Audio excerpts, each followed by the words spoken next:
लानत देता हूँ मैं ऐसी जनता पे जो मुफ्त राशन पे खुश है।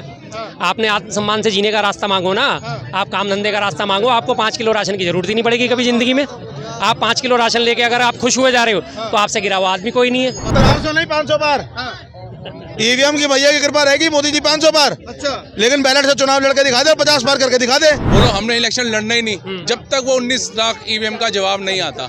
सरकार अपने आप हिलेगी, क्यों नहीं लेगी? आप गठबंधन कर सकते हो लेकिन एक साथ मिलकर बैठ नहीं सकते। क्यों नहीं बैठ सकते? आने वाला टाइम बहुत जल्दी आने वाला है। क्यों नहीं आया पूछो ना। इतने इलेक्शन हार गए आप, क्यों नहीं आया? इतने इलेक्शन आप हारे हो ईवीएम की वजह से, तो क्यों नहीं आया वाला टाइम? जिस बात की आज ये पाकिस्तान की बात करके लेके बैठे, पाकिस्तान की हालात आज क्यों खराब है? विदेशी कर्ज की वजह से खराब है। पाकिस्तान के उद्योग धंधे ठप है। पाकिस्तान की आवाम में लगातार लड़ाइयाँ होती है, कभी सैनिक शासन लग जाता है, कभी सत्ता पलट हो जाता है, कभी तख्ता पलट हो जाता है। लगातार पाकिस्तान की हालत किस लिए खराब है? विदेशी कर्ज वो चुका नहीं पा रहा, उसके पास पैसा नहीं है। ये बात अगर पाकिस्तान की हालत उसकी तख्ता पलट हुआ था, आप बताओ हिंदुस्तान का कौन सा तख्ता पलट हुआ है? इनसे पूछो इंडिया का तख्ता पलट हुआ है। आज हमारा प्राइम मिनिस्टर कहीं पर भी जाता है, ऑस्ट्रेलिया के प्राइम मिनिस्टर जो हैं वो बोलते हैं मोदी इज किंग। सर क्या कहेंगे, जिस तरीके से लोग कह रहे हैं 2024 में मोदी जी की टक्कर में अब कोई दिखाई नहीं दे रहा, क्या लगता है आपको? लोग कौन कह रहे हैं? सबसे पहली बात, वो लोग हैं कौन जो कहने वाले हैं? बीजेपी देश की जनता है। नहीं, देश की जनता है ठीक है, लेकिन वो देश की जनता कौन सी सपोर्टर है? जो बीजेपी की सपोर्टर है या बीजेपी के जो पालतू चैनल हैं, पेड मीडिया है, टीवी मीडिया है, वो कहता है। अच्छा। बाकी तो कोई नहीं कह रहा। अगर बाकी कह रहे होते, सारे के सारे कह रहे होते तो हम भी कह देते। अगर ये इतनी मोदी लहर चल रही होती देश में तो आज 11 से ऊपर राज्यों में विपक्ष की सरकारें ना चल रही होती। सीधी सी बात है। कह रहे मुफ्त राशन दिया जा रहा है, जनता उससे खुश है, मोदी जी की गारंटी पर वोट करेगी। लानत देता हूँ मैं ऐसी जनता पे जो मुफ्त राशन पे खुश है। आपने आत्मसम्मान से जीने का रास्ता मांगो ना, आप काम धंधे का रास्ता मांगो। आपको 5 किलो राशन की जरूरत ही नहीं पड़ेगी कभी जिंदगी में। आप 5 किलो राशन लेके अगर आप खुश हुए जा रहे हो तो आपसे गिरा हुआ आदमी कोई नहीं है। बुरा लगे लगे, गाली दें लोग मुझे दें, मैं तो खरी बात कहूँगा तो कहूँगा। सीधी सी बात है।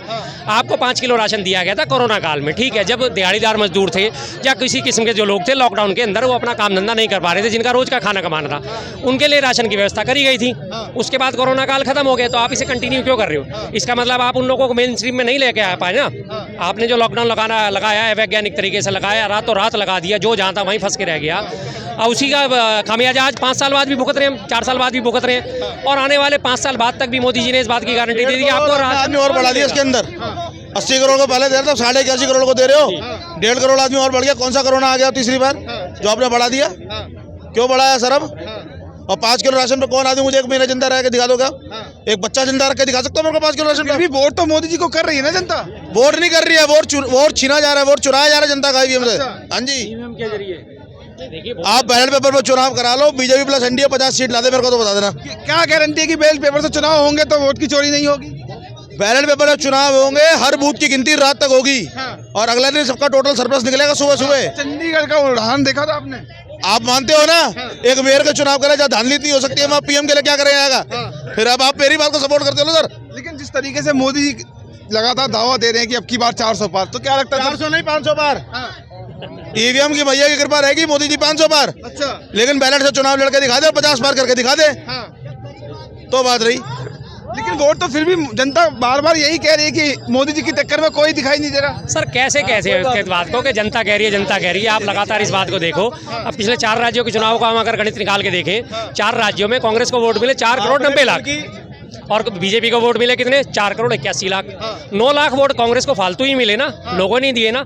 अगर वही जनता कह रही होती तो सारे के सारे वोट बीजेपी की झोली में जाने चाहिए थे। क्यों विपक्ष की सरकारें बन रही हैं? सत्ता में तो फिर भी भाजपा ही आ रही है ना। बिल्कुल ठीक है, सत्ता में भाजपा आ रही है, लेकिन हेराफेरी करके आ रही है। सबने देख लिया अब लगातार कितनी हेराफेरी चल रही है। सुप्रीम कोर्ट इस मसले को सुनने को तैयार नहीं है। बार बार ईवीएम के खिलाफ आंदोलन चल रहा है, ईवीएम के खिलाफ एप्लीकेशनें डाली गई हैं और वो बार बार डेट पे डेट दिए जा रहे हैं, जबकि उन्हें दिख रहा है कि आने वाले 2 महीने में इलेक्शन है।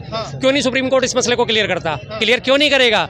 जस्टिस बेला एम त्रिवेदी हैं, उनके द्विवेदी, जस्टिस बेला एम द्विवेदी, जो कभी 2002 से लेकर 2014 तक गुजरात सरकार में विधि सचिव थी, आज वो सुप्रीम कोर्ट की जज है और उन्हीं की बेंच में ईवीएम का मसला जा रहा है। तो क्या आप उम्मीद करते हैं कि फैसला निष्पक्ष हो जाएगा? कभी नहीं होगा। लेकिन जिस तरीके से कहा जा रहा है कि 2024 में चाहे कुछ भी हो जाए, चाहे ईवीएम बैन ही क्यों ना हो जाए, लेकिन आएंगे तो मोदी जी। बिल्कुल, हम आपकी बात से सहमत हैं। अगर मोदी जी को इतना अपने उम्मीद है, इतना उनका डंका बज रहा है, एक बार इस बार बैलेट पेपर से चुनाव करा के देख लीजिए।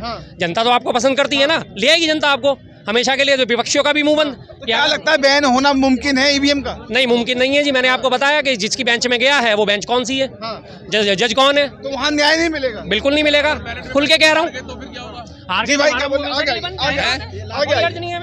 आइए भाई मैं इनसे पूछना चाहता हूँ, अगर बैलेट पेपर से इससे चुनाव एक तो हुए नहीं, ये राजस्थान जीते थे, ईवीएम से जीते थे, केजरीवाल 2 बार जीत रहा है, ईवीएम मशीन से जीत रहा है, ठीक है, सारी जगह जीत रहे हैं। अब ये हारे भी उससे ही हैं, 2 बार जीते बड़े, वहाँ हार भी है कांग्रेस, ये राजस्थान।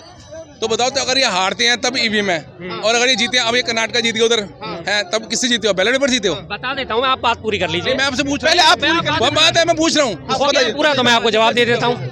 जहाँ जहाँ ईवीएम से चुनाव हो रहे हैं अब लगातार, वहाँ जिस राज्यों की हमने बात करी, पिछले अगर 4 राज्यों की बात करी है, गोवा में, मणिपुर में, यूपी में 14 फरवरी से इलेक्शन शुरू हुए थे और उनके रिजल्ट आए थे 10 मार्च को, यानी कि करीब 26 दिन बाद। जिन जिन राज्यों में 26 दिन, 20 दिन, 25 दिन बाद रिजल्ट आया, उस राज्य में बीजेपी जीत गई। कर्नाटका की भाई साहब ने बात उठाई, बहुत अच्छी बात है और ये बात हमेशा उठती है। हाँ, सुन लीजिए ना, राजस्थान की भी मैं बात बता रहा हूँ, राजस्थान के चुनाव इस बार के। अरे सर बता तो रहा हूँ, बारी बारी बीच बीच में आप टोक रहे, मैं तो सारा गिनवा रहा हूँ ना, मैं सारी बात आपको बता रहा हूँ। कर्नाटका के चुनाव हुए थे 10 मई को, रिजल्ट आया 13 मई को, मात्र 3 दिन में कोई पॉसिबिलिटी नहीं थी हेरा फेरी करने की। आपके तेलंगाना की जीत की बात करते हो कि तेलंगाना में क्यों जीते? तेलंगाना में चुनाव हुए 30 नवंबर को, रिजल्ट आ गया 3 दिसंबर को, मात्र 3 दिन के अंदर। रही बात पिछले साल राजस्थान की बात, जब आप करते हैं पिछले साल या 2019 से पहले की बात है, 5 साल पहले की पुरानी बात है। और रही बात 2020 में दिल्ली में जब चुनाव हुए थे, फरवरी में चुनाव हुए थे 20 फरवरी को, रिजल्ट आ गया था 24 फरवरी को, 4 दिन के अंदर अंदर रिजल्ट आ गया। जिस राज्य में चुनाव का रिजल्ट और पोलिंग डेट 2 या 3 दिन के अंदर निपट जाती है, वहाँ हर स्टेट से बीजेपी साफ हो जाती है। लेकिन जहाँ 15 दिन का, 20 दिन का, 25 दिन का, 30 दिन का गैप रखते हो, उसी राज्य में बीजेपी जीती है। अगर मेरी बात से असहमत हो तो आप घर पर जाके आराम से रिकॉर्ड उठा के देख लेना, पिछले साल से लेकर 2022 से लेकर अब तक 9 राज्यों के चुनाव हो चुके, 9 राज्यों के चुनाव में क्या हालत रही है। पोलिंग डेट मिला लेना और काउंटिंग डेट मिला लेना, जिसकी वजह से हम ईवीएम बैन की बात करते हैं। दूसरी चीज इसको बल किस बात से मिलता है? 19 लाख ईवीएम मशीनें बेल, भारत इलेक्ट्रॉनिक कॉर्पोरेशन जो इसको बनाती है, बेल ने, उसने बना के 19 लाख ईवीएम मशीनें चुनाव आयोग को भेजी, वो रास्ते में से गायब हो गई। उनकी रिपोर्टें दर्ज है, उनके ऊपर आज तक कोई एक्शन नहीं लिया गया। चुनाव आयोग बताने को तैयार नहीं है वो 19 लाख ईवीएम मशीनें कहाँ हैं, केंद्र सरकार बताने को तैयार नहीं है, गृह मंत्रालय बताने को तैयार नहीं कि वो 19 लाख ईवीएम मशीनें कहाँ हैं, उनके ऊपर कोई बात नहीं करता। कोर्ट में उसके मसले में डाल रखा है, डेट पे डेट पड़ी जा रही है, डेट पे डेट पड़ी जा रही है, बात खत्म हो रही है। सीधी सी बात है। आप इतने पाक साफ हो तो आप बता दो भाई साहब वो 19 लाख ईवीएम मशीनें कहाँ हैं। हमारा तो सीधा सीधा आरोप है कि आप उन्हीं 19 लाख ईवीएम मशीनों से हेरा फेरी करते हो जब आपको टाइम मिल जाता है। अगर आप बैलेट पेपर से चुनाव नहीं कराना चाहते, ईवीएम से भी चुनाव कराना चाहते हो, हमारी फिर एक ही मांग रखते हैं, पूरे देश में एक चरण में चुनाव कराओ, एक दिन में चुनाव कराओ, एक दिन का अगले दिन का गैप रखो, क्योंकि एक दिन कम से कम सारी ईवीएम को काउंटिंग करने में लग जाएगा। उससे अगले दिन आप काउंटिंग शुरू करा दो, आप फिर जमीन पे ना जाओ तो बात है। ठीक है भाई, जवाब दीजिए। भाई साहब कह रहे हैं 19 लाख ईवीएम चोरी हो गई और मिली नहीं, तो ये सारा विपक्ष गठबंधन करने में लगा पड़ा है, ठीक है। तो आप सारा भाई साहब थोड़ा दूरा बदवा रहे हो, मैंने पहले बोला, मैंने बात कि ये सारा विपक्ष जितना भी है गठबंधन तो कर लिया है। आप यहाँ पार्लियामेंट में बाहर जाके बैठ जाओ ना कि हम इलेक्शन लड़ देंगे ही नहीं, आप पहले 19 लाख ईवीएम लेकर आओ तब हम लड़ेंगे। क्यों नहीं करते आप ऐसा? पूछो इनसे, पूछो क्यों नहीं करते? दिग्विजय सिंह लगे हुए हैं, उदित राज लगे हुए हैं, अखिलेश यादव लगे हुए हैं, और रही बात बाकी विपक्ष की तो सारा विपक्ष भी इकट्ठा आ जाएगा। अभी फिलहाल सुप्रीम कोर्ट का देखते हैं क्या होता है, एक आध दिन में डेट पड़ने वाली है, अगर कुछ फैसला हो गया तो ठीक है, नहीं तो विपक्षी फैसला आएगा क्या? उम्मीद तो नहीं लगती साहब, देखो सीधी सी बात है, उम्मीद नहीं लगती। जिस हिसाब से सुप्रीम कोर्ट का रिकॉर्ड है, ट्रैक रिकॉर्ड है, और मैंने आपसे साफ साफ बताया कि जस्टिस बेला एम त्रिवेदी हैं और जस्टिस संजीव खन्ना है, दोनों के दोनों जो है बीजेपी के पालतू। कह रहे हैं किसी पे विश्वास नहीं है सर, विश्वास करें कब? जब आप गलत बात करते हो तो सारे नेता, आप सारे नेता मिलकर बैठ जाओ, बोलो हमने इलेक्शन लड़ना ही नहीं, जब तक वो 19 लाख ईवीएम का जवाब नहीं आता सरकार अपने आप हिलेगी। क्यों नहीं हिलेगी? आप गठबंधन कर सकते हो लेकिन एक साथ मिलकर बैठ नहीं सकते। क्यों नहीं बैठ सकते? आने वाला टाइम बहुत जल्दी आने वाला है। क्यों नहीं आया? पूछो ना, इतने इलेक्शन हार गए आप, क्यों नहीं आया? इतने इलेक्शन आप हारे हो ईवीएम की वजह से, तो क्यों नहीं आया वाला टाइम? भाई साहब ने बिल्कुल ठीक बात बोली कि वो भी टाइम क्यों नहीं आया। अब जब इनसे बात करी जाती है कि जब इनसे मोदी जी के विकास की बात करिए तब ये कहते हैं होगा होगा, तो सुन लीजिए, घुमा दिया, सुन लीजिए, अब जवाब नहीं हुआ, घुमा दिया इन्होंने। होगा होगा, जब हम इस बात को उठाते हैं तब तो आपको बुरी लगती है। अब आपने वही बात हमारे ऊपर घुमा के बैठा दी। आप लगातार अखिलेश यादव जी को देख लीजिए, लगातार सक्रिय, उदित राज को देख लीजिए, कांग्रेस की, और आप नहीं देख रहे तो हम इसमें क्या करें सर? लगातार मसला उठ रहा है भाई साहब, लगातार मसला उठ रहा है। हाँ, 19 लाख ईवीएम का मैंने वो भी मसला उठ रहा है। आपने मेरे मुंह से सुना, आप देखो, सर्च कर लेना। सर्च करना पड़ेगा। क्यों नहीं? इतनी बड़ी बात ही कह रहे हैं, सर्च कर लो। अभी ये कह रहे हैं अखिलेश यादव लगा पड़ा है, वो भी लगा पड़ा है, वो भी लगा पड़ा है, तो हमें सर्च करना पड़ेगा। तो टीवी दिख जाता हमारे को, जानना ही नहीं चाहते दूसरी तरफ से। आप हमें भाई साहब दूसरी तरफ जब देखना ही नहीं चाहते, आप जब दूसरी तरफ देखना ही नहीं चाहते तो फिर इसमें मेरी क्या गलती है? मैं अपने तर्कों के मतलब में मैं सबूत दे देता हूँ, तो भाई साहब मुझे कहते हैं कि नहीं आप उसका भी सबूत निकालो। मैं आपको सबूत क्यों निकालो? मैं अपने तर्क में अपने सबूत दे रहा हूँ, तो आप भी तो अपने तर्क में सबूत दो। सबूत आप जानते क्यों नहीं उस हम चीज़ ये को? कह रहे हैं कि आप जब कह रहे हो कि हमें जब इतना पता है कि कह रहे हैं कि पेपर से चुनाव कराओ, जब इतनी बात हमें पता लग रही है तो हमें वो बात भी पता लगती है कि 19 लाख और ये मशीनें गायब हैं। सर वो सारे विपक्ष चिल्ला रहा है उसके ऊपर, हमने तो एक बार भी सुनी ना, पार्लियामेंट में सुनी ना, किसी न्यूज़ चैनल में सुनी ना, किसी डिबेट में सुनी। रही बात न्यूज़ चैनल की, आज की डेट में कौन सा न्यूज़ चैनल है जो सरकार की मुखाफलत कर रहा है? कौन सा न्यूज़ चैनल है जो सरकार की मुखाफलत कर रहा है? किसी चैनल में हिम्मत है जो सरकार की आंख में डाल के सवाल कर सके? अभी चंडीगढ़ मेयर चुनाव का था, सुशांत सिन्हा जो है टाइम्स नाउ का पत्रकार है, उसने क्या दिया था? सुशांत सिन्हा ने पूरी पाठशाला लगा के दिखा दिया कि नहीं कोई हेराफेरी नहीं हुई है, सब कुछ सही है। जब सुप्रीम कोर्ट में पूरा मसला पकड़ा गया तब वो कहाँ चला गया, कौन से बिल में चला गया? उसका मकसद क्या था कि सच्चाई सामने लाता है, लेकिन वो चाटुकारिता में सुबह से शाम लगे रहते हैं। सरकार की आंख में डाल के सवाल करने वाला कौन है? अभी कल परसों एक वो अमित शाह जी का मैं इंटरव्यू देख रहा था, एक वो पत्रकार, मुझे नाम याद नहीं आ रहा उनका, वो मंच पे बैठे हुए, शायद आज तक के मंच पे थे या किसी पे मंच पे, उन्होंने पूछा कि जी वहाँ पे बीजेपी के कितने नेता शामिल थे, वहाँ राम मंदिर उसमें प्राण प्रतिष्ठा में, उन्होंने कहा कितने बीजेपी के नेता शामिल थे?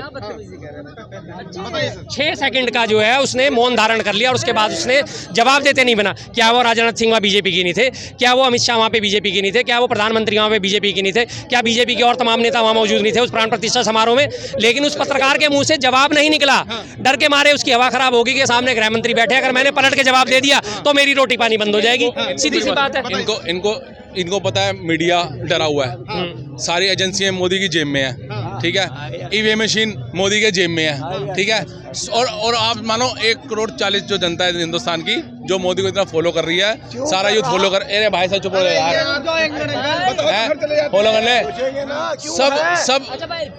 सब मोदी ने जेब में रखा हुआ है, तो फिर आप टेंशन क्यों ले रहे हो? मौज लो फिर तो आपको कुछ हो नहीं देता जिंदगी भर। आप लोगों को टेंशन क्यों ले रहे हैं सर? भाई साहब हमारी रीढ़ की हड्डी में दम है, सीधी सी बात है। अगर यही टेंशन आज भगत सिंह नहीं लेते होते, यही अगर राजगुरु नहीं लेते, यही टेंशन सुखदेव नहीं ले लेते कि सारे की सारी। सुनिए एक मिनट भाई साहब, आप सुन लीजिए, बीच में ना टोका करो यार, मैंने आपकी पूरी बात सुनता हूँ, गलत तुलना नहीं कर रहा ना, आप जवाब दे देना। आप वो शहीद थे हमारे, तुम चोर को रशीदों में तुलना कर रहे हो, कैसे तुलना कर रहे हो? आप पूरी बात क्यों नहीं सुन रहे? अगर यही चीज वो सोच के बैठ जाते, भगत सिंह, राजगुरु, सुखदेव बैठ जाते, यही नेताजी सुभाष अगर सोच के बैठ जाते, यही अगर गांधी जी सोच के बैठ जाते, तो क्या आज हमारे को आजादी मिलती? सब कुछ सही चल रहा है, नहीं सब कुछ सही चल रहा है, अंग्रेजों के राज में सब कुछ सही चल रहा है, अंग्रेजों ने तो सब कुछ बढ़िया कर रखा है, तो क्या हमें आजादी मिलती कभी भी? राज में कुछ सही नहीं चल रहा है क्या भाई साहब? बहुत सारी गड़बड़ चलनी है मोदी राज में, विदेशी कर्ज बढ़ के आज टॉप पे पहुंच चुका है, हालत इतनी खराब हो चुकी है, आदमी को देख के राजी नहीं, रोजी रोजगार के अवसर नहीं है, इन्फ्लेशन इतनी ज्यादा बढ़ चुकी है, विदेशी कर्ज इतना ज्यादा बढ़ चुका है, हिंदू मुस्लिम इतना होना शुरू हो गया कि आज हिंदू मुस्लिम से डरता है, मुस्लिम हिंदू से डरता है। और सुनिए एक मिनट, इन्वेस्टमेंट और कर्ज में फर्क होता है, जेन्युइन बात है, लेकिन कर्ज लेना और इन्वेस्टमेंट दोनों चीजों, वो इन्वेस्टमेंट नहीं है, टोटल कर्ज है जिसका 12 लाख करोड़ रुपए साल का जो है ब्याज में जा रहा है। ब्याज तो क्या हो गया? हाँ तो ब्याज, इन्वेस्टमेंट में ब्याज कौन देता है भाई? शर्तों पे है ना।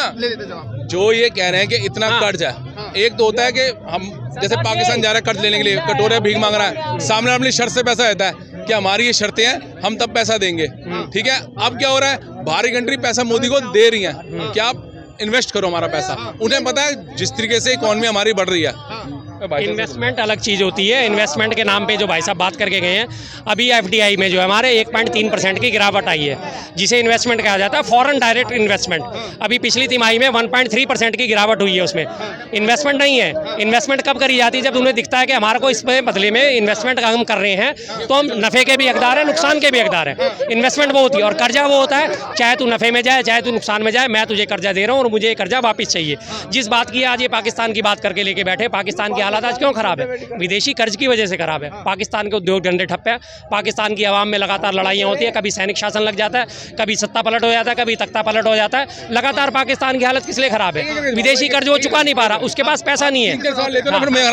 ये बात अगर पाकिस्तान की हालत उसकी तख्ता पलट होता है, आप बताओ हिंदुस्तान का कौन सा तख्ता पलट हुआ है? इनसे पूछो इंडिया का तख्ता पलट हुआ है। आज हमारा प्राइम मिनिस्टर कहीं पर भी जाता है, ऑस्ट्रेलिया के प्राइम मिनिस्टर जो हैं वो बोलते हैं मोदी इज किंग, ठीक है। और ये आपके सुन लें, और ये आपका ओबामा हो गए, उससे पहले जो अब बने इनके प्राइम मिनिस्टर अमेरिका के हो गए, कहीं के भी हो गए, सब युद्ध हुआ यूक्रेन का, ठीक है, सारे फंसे पड़े थे। हमारे स्टूडेंट वहाँ फंसे पड़े थे, स्पेशल जिसपे भारत का तिरंगा लगा हुआ है, दोनों तरफ से फायरिंग रुकी है, तब हमारे बच्चे यहाँ पर वापसी आए हैं, मोदी जी की वजह से आए। सुनिए, पहली बात इन्होंने कही ऑस्ट्रेलिया की।